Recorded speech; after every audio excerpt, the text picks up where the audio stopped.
The remedy that we are going to discuss today is Cecal cornutum.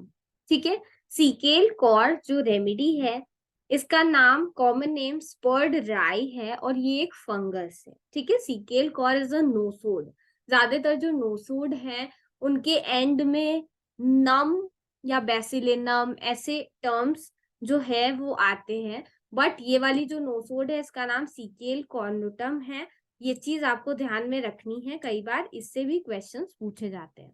ठीक है, क्या लिखा हुआ है, ये ज्यादातर थिन स्क्रॉनी और फीबल कैकेटिक अपीयरेंस की जो फीमेल होती है, मतलब ज्यादातर जो अगर पतले दुबले लोग हैं, स्क्रॉनी मतलब बहुत एक्सट्रीमली थिन, तो हम उन्हें ये रेमेडी प्रेस्क्राइब करते हैं. ठीक है, नर्वस टेम्परामेंट की होती है ये फीमेल या ये पर्सन होता है जिसका संकेन काउंटेनेंस, मतलब जो उनका अपीयरेंस होता है वो बहुत ज्यादा संकेन होता है, मतलब उनमें जो वाटर कंटेंट है आप ये समझ लो, या वो बहुत ज्यादा सूखे मुरझाए हुए लोग जैसे होते हैं जिनमें बहुत मसल्स की कमी होती है, वैसे होते.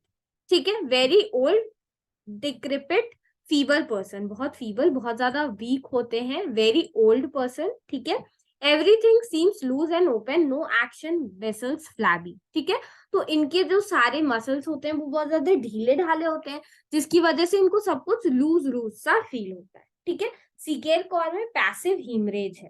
पैसिव हीमरेज है तो कैसा होगा, ब्लड जो होता है वो डार्क होगा. ठीक है, क्योंकि अगर एक्टिव हीमरेज होता है तो उसमें फ्रेश ब्लड आता है, बट यहाँ पे ब्लैक ब्लड होगा, वाटरी ब्लड. ठीक है, and the corpuscles red blood cells are destroyed. ठीक है, इसमें हीमरेजिक डायथिसिस होती है. The slightest wound causes bleeding for weeks. यहाँ पे थोड़ी सी भी अगर वुंड होते हैं, ठीक है, तो उसमें बहुत ज्यादा ब्लीडिंग होती है हफ्तों तक. ठीक है, इसको कहते हैं हम हीमरेजिक डायथिसिस. और ब्लड भी कैसा होता है, लिक्विड ब्लड होता है जिसमें बहुत ज्यादा सड़ने की टेंडेंसी, प्यूट्रसेंस की टेंडेंसी होती है. ठीक है, बहुत ज्यादा डेबिलिटी हो जाएगी अब इतना सारा हीमरेज होगा तो. ठीक है, और specially when the weakness is not caused by previous loss of fluid. ठीक है, तो अगर पहले लॉस ऑफ फ्लूइड हुआ हो और उसके बाद वीकनेस आ गई हो, या फिर बहुत ज्यादा मतलब एक्सेसिव वीकनेस होती है as compare to the fluid loss. ठीक है, अब हम ल्यूकोरिया की बात करें तो ल्यूकोरिया इसकी ग्रीन होती है, ऑफेंसिव होती है और कई बार ब्राउनिश भी होती है. बॉयल्स की बात करें तो जो भी इसके जितने भी आप देखोगे ना डिस्चार्जेस हैं या फिर जितने भी अपीयरेंस है वो सारे ग्रीनिश के फॉर्म में होते हैं. ठीक है, ग्रीनिश या ब्राउन कलर के. ठीक है, और कोई भी अपीयरेंस होगा तो वो बहुत ज्यादा स्लो हील करता है और स्लोली मैच्योर करते हैं. ठीक है, एप्सिस, और बहुत ज्यादा डेबिलिटेट कर देते हैं पर्सन को, बॉयल्स या फिर एप्सिस.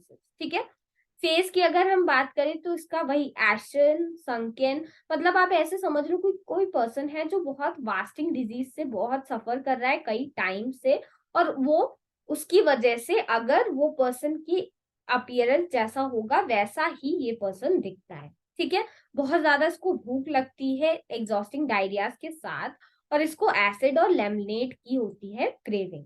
ठीक है, diarrhoea, profuse watery प्यूट्रिड brown discharge with great force. ठीक है, तो डायरिया में कैसी होती है, ग्रेट फोर्स के साथ डिस्चार्ज होती है और यहाँ पे भी प्यूट्रिड और ब्राउन होती. ठीक है, बहुत ज्यादा एग्जॉस्टिंग होती है और एनस इसको फील होता है एज ए वाइड ओपन. ये चीज 3 रेमेडीज में है, एपिस में है, फॉस्फोरस में है एंड इन सीकेल कॉर. ये चीज आपको याद रखनी है. ठीक है, इन्यूरेसिस अगर ओल्ड पीपल में है जिसमें यूरिन सप्रेस हो जा रही है या फिर इनवॉलेंट्री यूरिनेशन हो रहा है, तो हम ये रेमेडी प्रेस्क्राइब कर सकते हैं. सीकेल कॉर में हर जगह बर्निंग प्रेजेंट है. ठीक है, all parts of the body में ऐसे लगता है कि स्पार्क्स ऑफ फायर उसके ऊपर गिर रहे हो. ठीक है, जैसे आपने रावण मूवी देखी होगी, उसमें एक सीन है जिसमें स्मॉल ब्रिक्स जो है रेड रेड कलर की वो गिरती रहती है ऊपर से, तो वैसे इसके पर्सन को भी लगता है. ठीक है, गैंग्रीन इसमें देखने को मिलती है, सिनाइल गैंग्रीन, और इसमें एक्सटर्नल हीट से इसकी प्रॉब्लम बढ़ जाती है.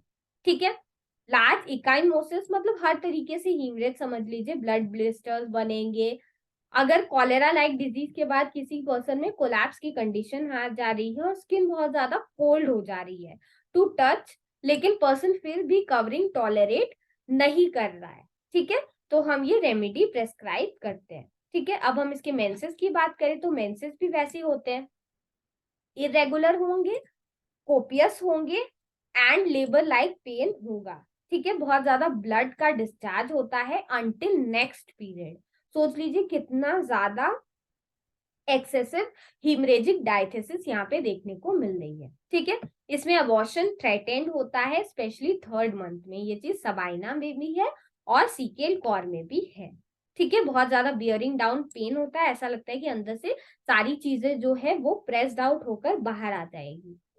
ड्यूरिंग लेबर पेन कैसा होता है, इरेगुलर, टू वीक, फीबल और ceasing, everything seems loose and open, इसको सब कुछ खुला खुला एक्सपल्सिव सा लगता है और इससे पर्सन को फेंटिंग की कंडीशन भी फील होती है।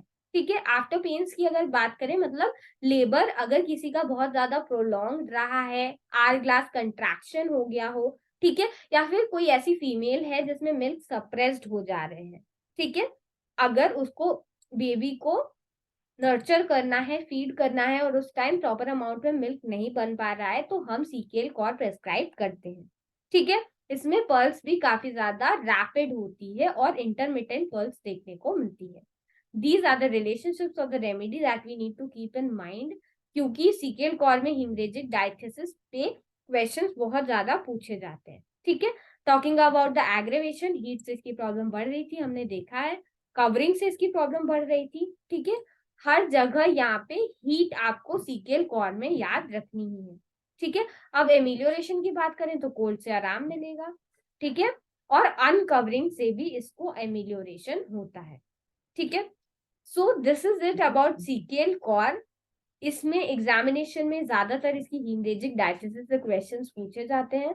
सो if you are preparing CKL core for your examination, please do not forget to prepare the questions related to its hemorrhagic diathesis, and इसके स्किन से भी कई बार क्वेश्चंस पूछे जाते हैं, जैसे इसका गैंग्रीन, बॉयल्स और जितने भी चीजें हैं वो भी पूछी जाती हैं। ठीक है, so this is it about CKL core. I hope I have made you understand.